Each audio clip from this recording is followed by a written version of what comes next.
of Puerto Rico.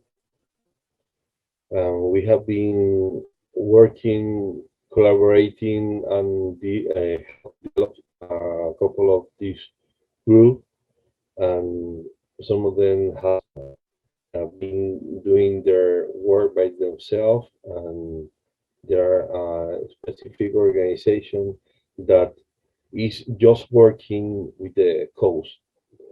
Most of them have been developed in a couple of years ago. We have been working in the Culebra Municipality Island that is located at the east, uh, uh, between the Virgin Island at the side and the east side.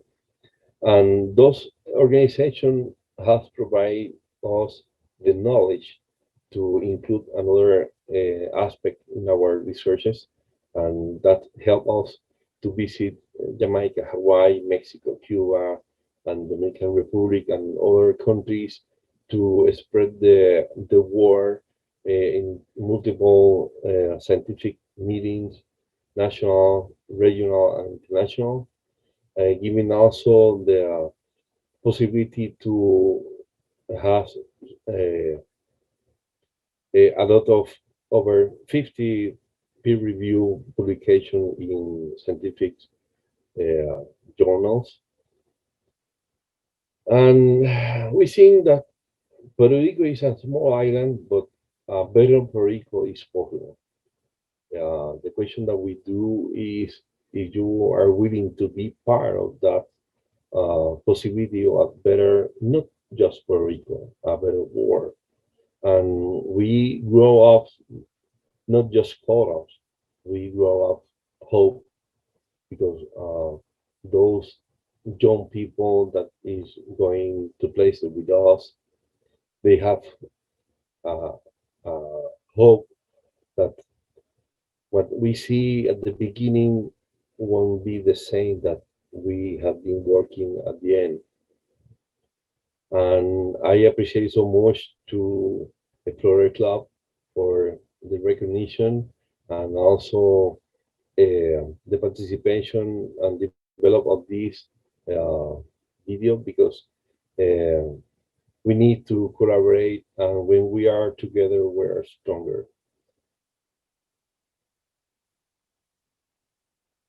Davadium say that we will just uh, make conservation of what we love, but we will love just as we have been taught, and we will understand what have been teach to us. Hi there, my name is Paige West, and I'm really honored to be here tonight with my colleagues and honored to spend some time talking to you all about my work as an environmental and cultural anthropologist. I work on the island of New Guinea, and New Guinea is, as we know, in Oceania.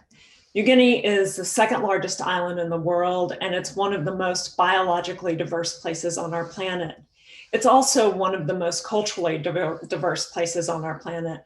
I'm lucky enough to work in the country of Papua New Guinea, which is the eastern half of the island. And Papua New Guinea has over 860 different languages. And this means that the indigenous population of Papua New Guinea is one of the most heterogeneous in the world. From my life as an anthropologist, I've had an overarching set of questions about the relationship between external ideas about nature and value and indigenous ideas about nature and value. And many of my academic works have been driven by the question that you see on the screen. Like most anthropologists and most academics who are professors, part of what I do is write books. And so I've written a number of books, 3 of which you see. And I want to talk a little bit about the last book, which was actually the last book on the screen, which is my first book, Conservation is Our Government Now. This is a book that I wrote based on my PhD dissertation research. And in that book, I really talk about external environmental conservation projects and the work that they do when they come into a place like Papua New Guinea that has incredible linguistic and social and indigenous diversity and incredible biological diversity. And this is a book that was published in the early 2000s. And at the time, many of the big environmental conservation organizations were not paying as much attention to Indigenous sovereignty as some of them do today. And so the book was a critique of what happens when outsiders come in and work to supplant Indigenous ways of knowing, seeing, and taking care of the environment. It was a pretty intense critique, and when lots of people read it, they got mad. But then when lots of people read it, they thought, okay, how can we do this better? One of the incredible things that came out of that was that I'm privileged to have co-founded with a number of colleagues from Papua New Guinea and a number of colleagues from the United States, an organization called the Papua New Guinea Institute of Biological Research. And really our driving premise is this, that for people in Papua New Guinea to truly have sovereignty over the future of biological diversity in the country, people from Papua New Guinea need to be running environmental conservation organizations, and they need to be doing the science that helps us understand how to do conservation. At PNG IBR, we work to make sure that young Papua New Guineans who are excited about biodiversity conservation and excited about environmental anthropology have pathways to go and get PhDs and master's degrees and come back to their country and work in biological and social conservation. One of the things that grew out of that engagement was a partnership that I've had for the past 12 years with John Iney. John is the director and founder of Islands Awareness. And together, John and I have been working towards a kind of conservation that's based on a mixing of Indigenous ideas about nature and culture and Western scientific ideas about nature and culture. Our work together is in New Ireland province, which is a marine province. There are about 150,000 different residents, and they speak 18 different languages. One of the first things we did when we got together was we started to think about, well, so what are the things that matter to the people of New Ireland? And so we did a massive study, and these are the things that matter. These are the Indigenous socio-ecological concerns. People are worried about food security, declining fish stocks, external feeds, illegal logging, increased oil palm plantations, things that are associated with mining, but also climate change. The number one worry for people is local livelihood and food security. One of the things that John and I wanted to do with our work is start from a decolonial standpoint. We wanted to think about what does it mean to do conservation in a way that doesn't replicate a very long history of dispossession. And one of the other places that we started was listening to the elders, listening to people in the communities who have been thinking about the value of biological diversity for a very long time. So in New Ireland, sovereignty over biodiversity means letting go of the very notion of conservation and using a local idea of valet. And valet for us means thinking about that inextricable relationship between Indigenous lifeways and the biophysical environment. It also means working with youth and with elders. This brings me to another project that I want to tell you a bit about, the Saltwater School. So the Saltwater School is a school that John and I co-founded, and we bring young people together with elders for knowledge transfer, young people telling the elders what they know about the world, and elders telling young people what they know about the world. We also throw into the mix scientists, Papua New Guinean scientists and external scientists, to really ferment conversations about the value of both Indigenous epistemology and outsider epistemology. Our work is collaborative. We work with socio-ecological stewards who are local fishers, local elders. We work with national university students and interns. We work with kids, emerging socio-ecological stewards, kids that are K through 12. And then we also work with international students and interns. One of the things that's fantastic about this work is that we get to think about what the future of biological diversity can look like in Papua New Guinea when that biological diversity future is based on the knowledge of elders and of youth. Thank you.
All right. Well, welcome everybody. We have an extraordinary group of people here today, and hopefully we'll have a really interesting conversation.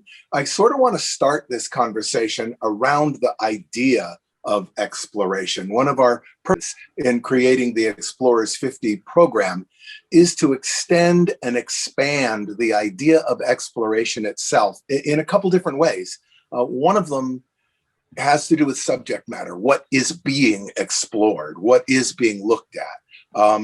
And by bringing people from such diverse backgrounds into the Explorers Club, one of those things that can be looked at is the Explorers Club itself.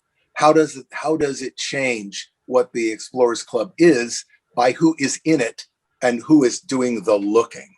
And then, of course, the other is the lateral combinations. Who meets who talks to who now has the access and channel, and what does that do to the work?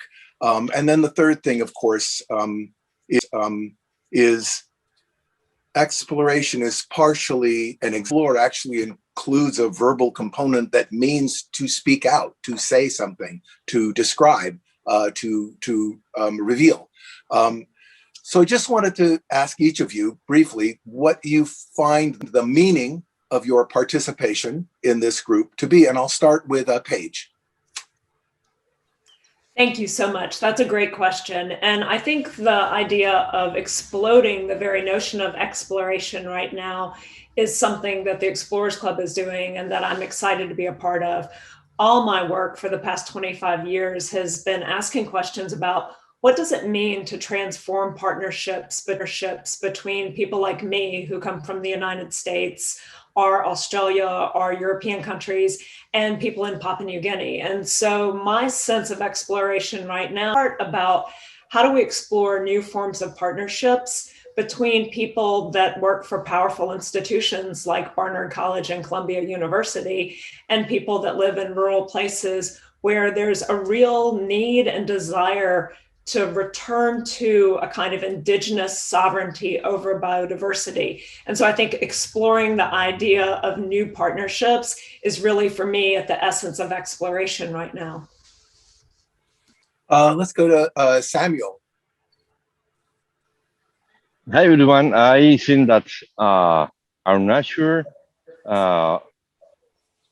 push off to explore. I know when you are a baby, you explore everything. When you are growing up, you explore, and that is part of our nature. And we are so lucky living here in Puerto Rico that we have so much rich natural resources that we can go around and explore.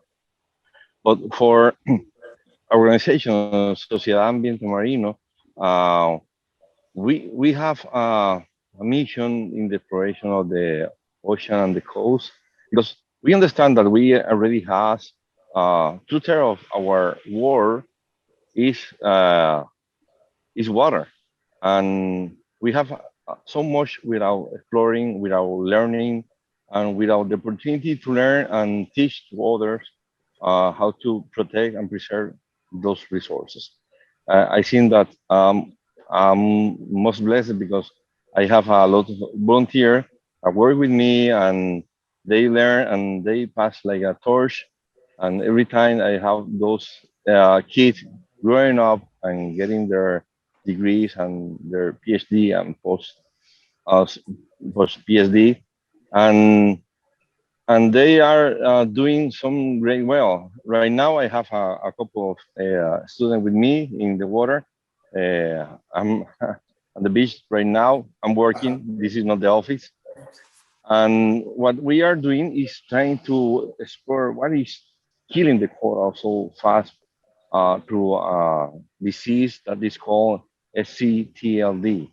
And that disease is killing the coral. And the coral are very important for us, the islander and the Caribbean, because it provides the food, it provides protection, it provide also business for the people in the tourism industry. And most of the people in the island doesn't export any agriculture products. Instead, we import. That means that the seafood is essential for us, and the industry is also very important for our economy.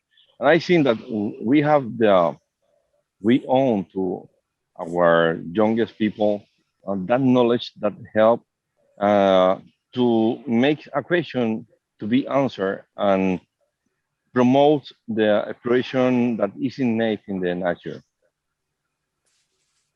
Great. Let me go to Craig. This notion of explore, what does it mean to you, to the organization, and this new lateral connections between people that might not otherwise have found each other? It's a brilliant question, Joe. For me personally, exploration started off when I was a kid, in the traditional sense, reading about the great explorers of old, Captain Scotts, the Amundsens, the Nansens, and just having that sort of passion to explore. So even when I was a small boy, I'd go out and try and explore and make that first footstep, that true sense of exploring. But now working with the kids I work with, I mean, exploration's a huge thing, absolutely huge thing. And it can change everyone that I work with. And it's really exploring what these kids I work with can do, what they're capable of, really. But we still do it through the traditional sense of exploration. We still go out, we ski, we go to polar landscapes. But really, this is a journey of self-discovery for the kids that we're working with. And I mean, these are kids from all sort of different backgrounds and with different sort of sense of beliefs. But one thing that's common with them all is when they first start, they are pretty broken. These kids describe themselves as invisible. So we use exploration to show them what's possible within themselves. And these kids might be quiet, small, fragile things when they first start. But when you open their eyes to going out there and exploring this beautiful planet we've got, they see the world in color again. They can actually trust that they can actually go for the dreams and hopes that they've got buried deep down. I mean, some of these kids won't even speak about their dreams and hopes because it feels silly to them, even speaking about it, because they don't think it's possible. Exploration opens that up. I mean, I'm speaking to the Explorers Club. Every single member will understand this. It changes everything. And when they go back, it has a remarkable effect on them. Because they believe in themselves, when they speak about it, it cascades this effect down to everyone else, be it their family, the local community. And that's the magic of exploration, really. I mean, it's a privilege to be an explorer, absolute privilege, but privilege has always got to be shared and enjoyed by everyone. So hopefully that's answered your question. No, I think that's very interesting. And it's a great lead into Juan Martinez. This notion of children as a kind of disenfranchised, dispossessed group, not talked about, not thought of, not included in conversation, passed over. And yet, you know, I was a teacher years ago, and I know young people reach surprising levels of intellectual maturity younger than you think and could contribute to conversations. And they're just like, you know, it's years. And then what happens is they become acculturated to the idea that they can't participate. And I know that Juan, your work both, you know, intersects nature and kids and frankly, power and agency. And so I'm very curious in the context of this organization, what that might mean, your inclusion in this and what the Explorers Club can mean in particular to Fresh Tracks and to your other work. Thanks, Joe, and such an honor to be here with all my colleagues and fellow explorers as well, too. And I think you hit it on the nose in what you were just sharing, and Craig as well, too. One of the notions that I often struggle with is how we think of young leaders as the leaders of tomorrow. And my comeback to that has always been, why tomorrow? They're the leaders of today. Many of them are leading the pathway for us already in so many different ways. For me, exploration really starts at the sense of this urgency of just getting to know everything, and this sense of wonder that I think is often lost as we grow into adulthood, just wondering about all the things that are beautiful and powerful in this world, wondering about how the trees don't look at my skin color because of where I'm from, or how the sun won't look at my income level, or how the river won't ask you about your nationality or make fun of your accent. And believe me, the mosquitoes really don't care where you come from. Like they're gonna take what they need from you. And it was this sense, I think, for me, as I began to explore, of entering this space where I could show up without bias imposed on me, or without my own bias, and centering that in building relationships with others, and starting to feel that. And that has inspired me throughout the rest of my career to explore that intersectionality of where the outdoor spaces, the culture, the history of exploration come to be. And I think for us as the Explorers Club, we also have to interrogate some of our own history as well too, about how exploration is linked to colonization, and or the dismantling of communities, and things like that. It's not to say that to point fingers, but to honor and reconciliate with that, and to start to acknowledge it and center it in a way where exploration is not about taking, it is about growing. It is about exploring the space, and it is about uplifting the voices that have often been either muted or not credited with many of the discoveries that are part of our history today. And people don't get to the North Pole or the South Pole on their own. They have, many times they're asking the Native and Indigenous people how to get there, right? And how do we credit that? How do we uplift those voices that also helped in that exploration pathway? And for me, that's how that shows up in Fresh Tracks, is to really center the youth voice and the young leaders, is saying, either you tell your own narrative, or someone's going to tell it for you, and they might get a lot of it wrong. So either we all become explorers and uplift that rich indigenous and ancestral knowledge that is part of who we are, and we tell our stories in our own way with our own voice, and uplift that and center and honor that as well too, and honor the legacy that has been able to create a platform for us through the Explorers Club as well too.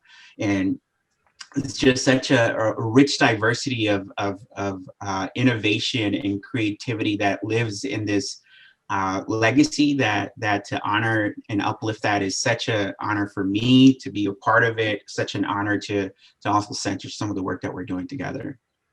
Thank you. Thank you. This makes me want to go right back to Paige, because I know you are very pointedly specific about kind of a activist undercurrent to anthropology itself, and returning autonomy, authority, agency, power to Indigenous people, to not just to carry out conservation, but to determine its nature in the context of their needs and their society. And in a place like Papua New Guinea, where there's all kinds of forces leveraged against that, I'm just curious to see how that plays out, and whether you see this phenomena. I'm sorry, I'll shut up in just a second. This phenomena where once people recognize capability as a motif, it has a kind of viral expansion in places you didn't necessarily expect. Yeah, this is a really interesting conversation, a great question. And I'll just go off from something Juan said about the fact that to have gotten anywhere interesting in the world, people had to ask somebody else how to get there. And in order to have discovered any new kind of creature, or to have gone to a place that no explorer had ever been before, had to partner with Indigenous people. And that was almost always historically a partnership of dispossession. And so one of the things that I've been working on for a long time is thinking about, okay, how do we tell those stories of dispossession in a way that pushes things forward positively. It's easy to critique, right? We can look across the history of exploration and we can make a lot of really smart analyses of what happened in the past. But the question for me is, how do we make sure it doesn't happen again now? And how do we specifically in Papua New Guinea, that it's indigenous people that are driving new pushes towards what we might call conservation in the United States. And some of the folks that I work with in PNG are not even using that language of conservation anymore, because they tie that language to this history of dispossession that we've been kind of talking about. And they're beginning to use indigenous terms for relationships with the land and the sea. And that's really where I am now, thinking about how do we reform our very understanding of the natural world in a way that doesn't silence the people that we've been talking about. And I think one of the other things that's important is this theme that we see coming out about young people and where young people are seen as having a voice and where young people are not seen as having a voice. In conservation, big conservation projects, a lot of effort was put on understanding biodiversity. And then recently, more effort's been put on understanding indigenous knowledge. But one of the things that I'm really interested in thinking about is how kids today kind of work at this nexus of indigenous knowledge that they learn from elders and grandparents and aunties and uncles, and this scientific knowledge that they learned in all of their wonderful schools. And so I see that intersection of indigenous knowledge and the kind of science that I was trained in as this really exciting nexus of exploration right now. And I feel like all of us are kind of doing that, thinking about empowerment through both uplifting indigenous and native and alternative knowledge, and saying, but there's biophysical reality out there that is understandable in these multiple ways. And that's what's cool about this panel. I feel like everybody on the panel does that. Super interesting. I mean, I'm just curious before we go on, is there a indigenous term you can bring to mind that substitutes for what we mean when we say conservation, which, by the way, refers to resources, and that means a different thing that would be informative, sort of informative back to us about this idea? I think that there are probably millions of them, right? I mean, so you look at a place like the island of New Guinea, you cut it in half with that international border, and you look at Papua New Guinea, 860 different cultures, 860 different ways of thinking about the relationship between people and their surroundings. In New Ireland, where I work predominantly, we've been trying to think through this idea of Vale, V-A-L-E, which is a way that people talk about the relationship of caring and kinship that they have with marine systems. And for me, that's transformed the way that I think about what needs to be done in this world, the work I want to do, because it is not about conservation or preservation. It's about caring in a way that allows for human health and happiness and livelihoods to go on into the future. Cool. Okay, Craig. There's something about your theme about the recognition of capability. And this, I'm sort of bridging from Paige and this idea of indigenous people understanding, recognizing, and laying claim to capability, and what you do with young people, and this same notion of recognition and where it can lead. You've been doing this for a while. I'm just curious where you've seen it lead. Again, a great question, Joe. I've done expeditions up to the Arctic with kids for the past 6 years. Every year I take 10 kids up. I've got 60 cases I could talk about where these kids have gone from zero to being, and it's a term that gets used a lot and used incorrectly, but true role models with me. These kids have changed everything in the perspective of life going forward. As I said earlier, I mean, the type of kid that we work with, it's really important to get that type of kid at the beginning, because they feel as if the world's given up on them. They feel as if the education system's given up on them. And really, a lot of the time when I speak to the parents, the parents went through the same things as children, and they come along for the journey as well. And it just opens up once you do some, like the type of training we do with these kids, for example. I mean, it's a year-long training scheme. We take them from zero fitness to elite athlete in a year without them really noticing. It's about fun. And then we take them to a place which, I mean, I consider heaven on earth up in East Greenland, and we work with the locals. It's really important. We're in equal partnership with the Greenlandic people. And if I mix Scottish children with Greenlandic children, we talk about words, we use words like resilience and words like respect. A lot of time respect, especially in Scotland, is almost a threat. You've got to respect me. It's a threatening gesture. But in Greenland, respect is a that you give to family and friends. And it's just mixing those really rich cultures, again, changes these kids for the better. Everything's about positivity going forward. And then when they actually go out and do this expedition, I mean, we don't guide them. It's important that they must do everything themselves. So they're hauling heavy sledges, they're setting their camps up, they're putting the polar bear fences up. If they see a mountain in the horizon they want to go to, that's where we go. It's about them, and they make every decision. And you can see them grow by the hour.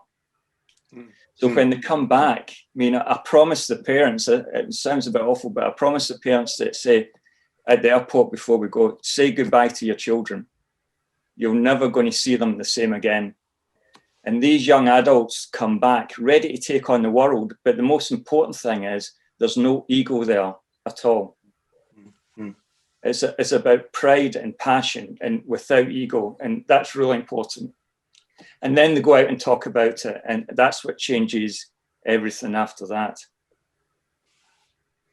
That is going to circle me back to Juan, because you've mentioned, I mean, you're dealing a lot with kids who, beyond feeling, dispossessed, can literally be traumatized by the social conditions in which they live, and the sort of restorative healing, leveling, frankly, the natural equity that exists in nature.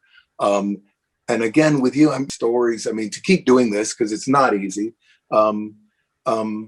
stories that keep you going of how this works. Yeah. And similar to Craig, I think it's a lot about seeing that transformation happen almost in front of you, that growth into leadership, that growth into self-affirmation, that growth into who the potential to be they carry with them. And I've always said that there's nothing as powerful as an opportunity. And oftentimes that's all one of these young leaders is looking for, an opportunity to show what they're really made out of, and to grow into what they can be. And that's part of what we provide at Fresh Tracks is this healing power of nature and the healing power of culture, and bringing those together to allow these young individuals to show and learn from each other as well too. And so we have young leaders from Standing Rock in the Dakotas, from a native reservation, convening with young leaders from Boston, Massachusetts, a major city, and both have histories of justice or injustice in their own communities. But being able to come together and learn, one, to interact with someone from a different culture who they had all of these stereotypes or preconceived bias when they show up, and then sit at the same table, break bread, have a meal, and then go on into a shared space of creation and innovation. And our curriculum deals with asking questions around, like, how do you define well-being for your community? And for some of them, for some, it might be how many times they go out fishing. For some of them, it might be how many times they go out and play basketball with their friends. But when you break down some of the common denominators, it's about the community that they're able to identify with and the traditions that are passed on generation to generation, whether that's through basketball and being able to find a court where your father, your uncle, your grandmother has played in before, like generations before you, or whether you're going to your traditional hunting grounds that since time immemorial, your family has been hunting in. And so being able to bring those kind of experiences and analyze and explore like the similarities and the common denominators there allow us to really then extrapolate and say, well, what can we start to do together? Where can we advocate for each other's rights? Where can we advocate for each other's ancestral knowledge and culture to stay alive and things like that? And so for us, it's been a powerful moments to be able to learn from our own leaders and to follow their lead as they guide us in our own agenda. So nature, healing, the outdoors. I wanted to talk to Samuel about, I mean, you're doing a lot of restoration. I mean, nature in the context of your community is right there at the edge of survival. Food, protection from hurricanes, coastal health, climate change, ocean level rise, all of this stuff is right at this nexus. I have to ask what the healing power of nature is in a time when nature itself needs healing. And you live and work right in this, I mean, you're doing it right now, right in this place where nature needs humans, and yet humans need the restoring. That is a great question, Joe. That is what came before, the egg or the hen. And I think that we have an overall like a process that the heat and the people need some kind of participation with the nature. We have been so submit that now I'm close to the water, but with the phone in the hands. And every time that you see the people has any electronic device in hands, and we have lost what we have around, and we have been losing our biggest possession, also the life, but how to live the life. And I lost this the prayer clubs, and I to show something that is really important for me, and this is the flag. And what this means, we place the flag because we declare something like ownership.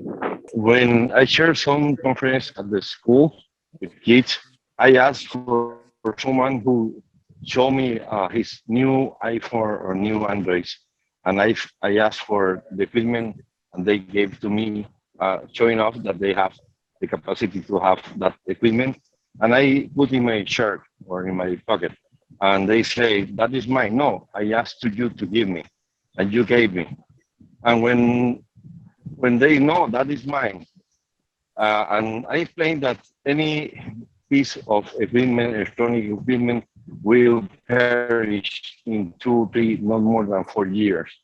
But we have been surrounded by nature, and we have to protect and keep it. And for sure, I give back the equipment, the phone, but I assure them that that we have to take care about is all our surrounding, because we live an animalistic entity, and we have to not just food or entertainment or exploration. We have to take care about all around us, also the economy and everything. And the situation that we use to promote is giving the ownership of the land. And the the land and the water that is around us. And when they understand that we are doing the conservation of what is left, and the nature need our contribution because all the hurricanes or the earthquake that we have suffered and also the climate change and all the contamination around. The nature is trying to recover by itself. It needs some kind of help sometimes, and that is why the kids, the volunteers, the young people from the university, they have been getting involved. When they enter at the fair, they feel that they are owner. They have participation, and they suggest new ideas that we try to test. And most of the biggest working idea that we have implemented in the restoration have been by the same people that are not scientists, and they say, why we cannot do this? Because no one said before. Let's try. And when we tried, it was a better effort than how we did before. That means that we have to provide participation. We have to hear. We have to hear clear instead and just one mouth. And we can just give a couple of simple instructions. But if you hear what the people say on the suggestion and get participation, and I think that is important that they feel that belong to the place. In the place that we are right now, the locals, they see someone that is from outside, they call us and say they are messing out with the corals, and that's happened also with the local with the agencies, and we have this collaboration because every backyard from the people, I cannot protect every each of the coast around my island, and neither in the Caribbean or Latin America. But if the people get that sense of belonging and they provide by themselves and keep out the trash, keep out the bad behaviors, I think that they discover great life and they would like to protect. And that is part. It's like getting someone in love. You show the goods and nice stuff, and they will get in love, and you doesn't have to put so much else in the formula because it will function. I'm going to move to another idea. Last time we did our interview, we asked each person to sort of describe a day, what's a typical day. But I want to try and shift this a little bit of you to describe what is a great day, good day, a day that makes it make sense. Yeah, absolutely. I've had lots of great days over the past few years. I mean, a great day for me is getting up, switching on the computer and seeing an inbox absolutely crammed of emails from kids and parents who have heard one of the Polar Academy kids give a talk the night before and want to get involved, want that change to happen for their own kid. That always starts off a great day. Then I go out and meet the kids that I'm dealing with and training, and meeting the families as well, and just hearing from maybe a parent that their kid is trying something new, their confidence is getting better, or they're doing better at school, or they're even going to school now. Just that daily change with them. And then training the kids. I mean, some of the kids that we'll deal with are very unfit at the beginning. And we might go out and do a fitness test, which involves dragging heavy tires 30 kilometers up and down hills. And at the end of it, they've still got a big smile on their face. And I know they can do more. And the reason they can do more is that I 100% believe in their abilities. But that they start to believe in each other and believe in themselves at that point. And then once training's done, and I've sort of debriefed the parents and updating them like how great the kids are going, I might have an evening lecture where I don't speak about anymore about the stuff I've done. It's unimportant and is nothing compared to what the kids have achieved. So I just pick at random one kid and go through their story. And I mean, one that sticks to mind is, which it was in the video, was young Iona Somerville. I mean, I met her when she was 14, and Iona was broken, truly broken through bullying at school. Her life was miserable. And a lot of kids at that age, they can't see an escape, and they have very, very dark thoughts. So I got Iona just at the right time. She didn't believe in herself, really struggled, and we just built her up slowly to a point. On the expedition, I could see this natural born leader come out of her. I mean, Iona's going to change the world when she's a bit older. That's a guarantee. But this leadership, but also this kindness as well to other people, and kindness towards the Greenlandic people we're working with. It was just terrific to see. And again, it just washes over everyone. And when we got back, again, I mean, I don't know how many people Iona spoke to now. And then a couple of years ago, she was set back because there was a suicide bombing incident in Manchester at a concert one night, and she was involved right in the middle of it. And she suffered from PTSD, and it brought her right back down again. She had the dark thoughts came back, but she applied what she learned at Polar Academy and the discipline and the kindness that was shown, and she brought that through. And she's back on top now, absolutely back on top, and planning her own expedition down the Antarctic and doing all these amazing things. And you've got to remember, she's only 19. She's only a young woman still. And then the biggest honor was she was accepted into the Explorers Club. And for me, that's truly a dream come true. That's I've worked at this for so long and so hard, but for something like that to happen is a game changer for me as well. And again, all the kids just look up to Iona now as something really special, which she is. But I've also got 59 other kids with the same story and the same achievements. Juan, the day that makes it like worth it, the big day, a great day, a definitive day, but a great day. Yeah. Great day starts with coffee, always, right? I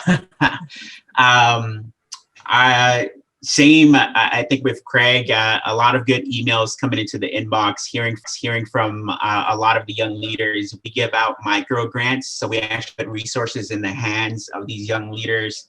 When we're asking them to change the world, we're actually going to support them in doing that and putting real resources and real accountability in their hands so that they can go ahead and do that.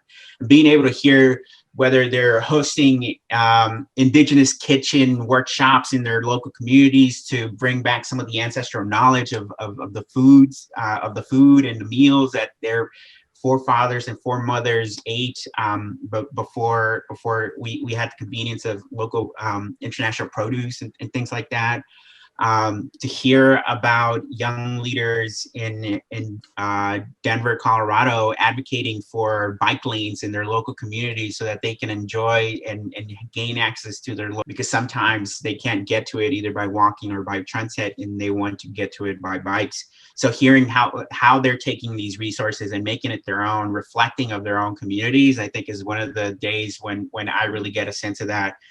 The other one memory that I can think of is being able to bring young leaders from the Wiccan community up in Alaska in Arctic Circle down to LA to introduce them to our young leaders in Compton, California, and together get in a van and ride 5 hours to Yosemite National Park, one of the most beautiful places here in the country, and sit sit there for Father's Day as President Obama went about and gave a started to announce his commitment to national monuments and protecting more public land spaces and increasing access to young leaders like themselves. And for them to, for me to see their faces when they got to shake the president's hand and to be all of a sudden be like, you know, just that moment alone was so worth every email, every budget meeting, every liability insurance form that I ever filled out. That moment alone just kind of made it worth it. But even more years later, to see them being able to reflect on those times and speak in front of crowds and motivate and inspire other leaders to join the ranks with them, to not just stop at their own leadership, but to have this sense of, I want more people like me to bring on and to create more leadership. Those are the days that really inspire me and motivated, because that, I mean, for me, it was one opportunity that changed my life, and I've been trying to give that opportunity back as many times to see that transmit and to ripple out through other leaders to create more opportunities. I think is the ripple effect that I've been looking for in my whole life, and that's what drives me every day. And now, Paige. You know, so I'm one of these extraordinary privileged people to have a life that is half in New York City and half somewhere else. And so when I think about a perfect day, I think about a perfect day in two different places. So a perfect day in Papua New Guinea kind of starts with waking up and being near the Roviana Saltwater School, which is the small school that my research partner, John, and I founded, and hearing kids and elders out on the beach talking about whatever they're studying that day.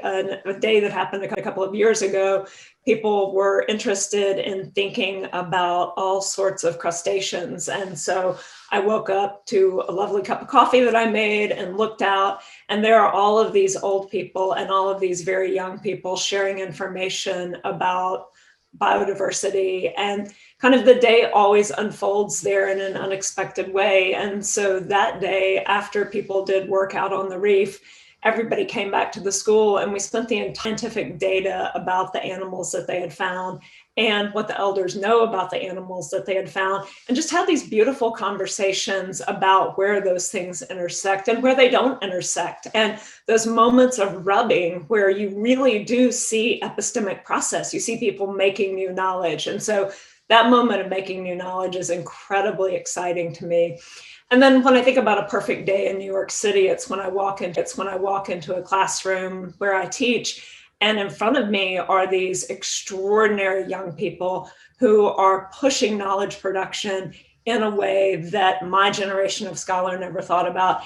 And they're thinking about the kinds of things that we've been talking about. They're thinking about decolonization. They're thinking about dispossession. They're thinking about, what do we do with all this cool critical race theory that we're learning at university to actually transform society? And so the great day is kind of bifurcated for me between New York and New Guinea, but it always does involve young people really thinking about how do we make the world a better place. And Samuel? Like Juan, I think that a very good day start with a cup of coffee, share with the volunteers that go with us. Usually young people, but at the end, when you see the exhausted face, but with a smile, that is a sweet and sour expression that you see. And when you see at the end of the day that they observe that you are more exhausted because you are not so young like before, and they take the path to be the leaders. And you say, okay, we are doing a great seed, and we are promoting the leadership with these young people, and this is a legacy. And you feel so satisfied, and I'm proud to be young people fixing what other let get down, and they are getting by their hands the motivation to restore not just the coral or the reef or the beach whatsoever. I think that restore the confidence with the people, restoring the communication with the with the neighbors and different kind of population like the fishermen and the trees and personnel from tourist company. When you see that they take that path of leadership and you see that legacy continue what you and some other start before, and it is perfect. Great. We are coming to the end of our hour shortly.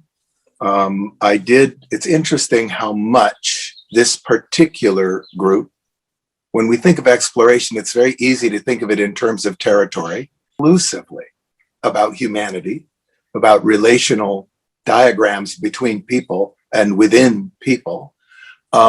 So I sort of wanted to close a bit about your hope or vision for what the Explorers Club might mean, might become relationally because of your involvement, because of what is happening with the Explorers 50, which I hope to be the beginning of a continuum.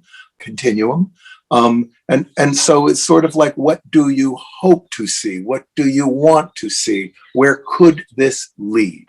And I'll start with Juan.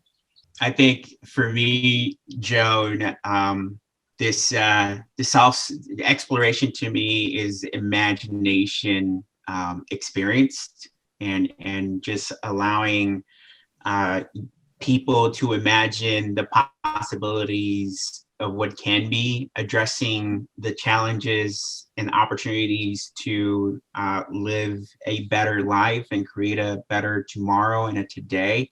I think for me, that's one of the main drivers of being part of the exploration, and gaining inspiration, gaining collaboration from my fellow explorers as well too. Just being able to sit on this panel, I'm already walking away with smarter than I came into this panel, and more affirmed and reaffirmed of the good work that's going on across the world and across the country, even in itself. And so that's, for me, a part of why the Explorers Club and our growth and our diversity of defining exploration in it of itself allows us to embrace and create a new welcome mat for a lot more people to see themselves not only as like being able to read about the explorers, but to imagine what they could become as an explorer. And so from exploring their own backyard to exploring, far off places and far off lands, or exploring their own culture and their own identity, I think those explorations can also be uplifted. It's just the exploration of self and meaning making there as well too. And Craig? Well, for me, the EC50 is the best imaginable gateway to knowledge and experience that you can have. I mean, it's a huge privilege to be part of this. And just, again, just like Juan, just listening to what he does fills me with pride that I'm involved in the exact same thing as him. Because really, I think everyone on this call has that explorer passion in their heart. Also, the development for the explorers of tomorrow as well, to drive that forward. And we can do that with the EC50 Club. I mean, it's limitless, the experience out there and the knowledge that we can all share. And I know Juan and the type of kids he works with, I've got kids with the exact same issues over here. And we can speak and collaborate with people all around the world and make it a better place, really. And that's what the Explorers Club should be about and is about, really. It's about making the world a better place for everyone, regardless of where you're from, your background, everything. And Samuel? Thank you, Joe. This background that I have now with young people taking lead of what we need to involve the community participation, involve the young people working with the conservation and restoration of our resource, give me hope. I know that explorer clubs promote this kind of activities, and it's for me an honor to be a part of this, and And having this fortune and this blessing of can see before any pass away time when we get more older, young people that get involved. And when you see this kind of people with 17, 19, 20s, and you see them getting older and taking the lead with the work that you are doing, seeing that there is hope. And I think that uh, there has to be a purpose of the exploration. We explore to learn and to teach, and we need to learn and teach to make a better future. And when you know that that is going on, it's a great ray of light. And Paige.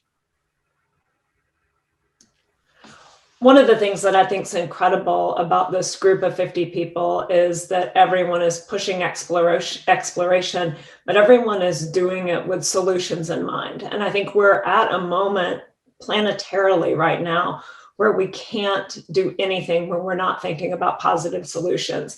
Every person on this call is thinking about how we push solutions forward, drawing on the knowledge that young people have and how we empower young people. But I think this idea that the Explorers Club is becoming something that is about positive social and ecological change, that's the most exciting thing to me, that we are thinking about how do we make the world better.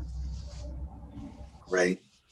Well, I mentioned earlier, you know, that word explore, which has Latin roots and originally referred to the person who went out ahead of the party, examined the landscape.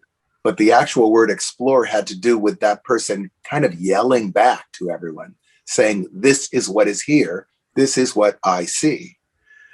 And so I want to thank you all because, of course, that voice, this is what I see, that depends on who's looking. And by all of you participating, we are making a richer voice, a richer description, a richer ability to describe the world. And by doing that, to enlist other people in the missions that all of us care about. So I just want to take a moment to thank you all for everything that you do.